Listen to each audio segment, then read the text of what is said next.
जंगल से निकल पंकज तेरे को कुछ दिख रहा है क्या भाई? कुछ दिख रहा है तेरे को? कुछ तो है यार अंदर। मैं बोल रहा हूँ यार, नहीं चलते यार कुछ उसके अंदर यार। यार मैं एक बात बोलूं तुम दोनों को, यहाँ पे एक तालाब भी है भाई, और ये दिवाली के दिन है ना, वहाँ पे ऐसा लगा तालाब में कोई खड़ा था यार अभी बीचों अजीब बीच। तरीके आवाज सुनी अभी। आवाज।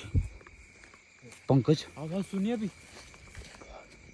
दोस्तों यार खड़ा था अभी, ऐसा लगा मुझे यार बीचों बीच। अजीब तरीके आवाज आई है यार अभी। यार देखना तू यार, तालाब में बाला कोई खड़ा दिख था रहा वहाँ पे है? यार। कोई दिख रहा है क्या? हाँ वहाँ पे कोई खड़ा था पंकज भाई यार, मैंने देखा उसको। ये पंकज के पास है टॉर्च है यार। पंकज तू देख यार भाई। मैंने आवाज। ओ तेरी वो देखो वो देखो वो देखो। कहाँ पे यार? हाँ लाइट के सामने देखो यार, कहाँ पे यार? वो खड़ा भाई वो खड़ा। और बाप रे यार, कुछ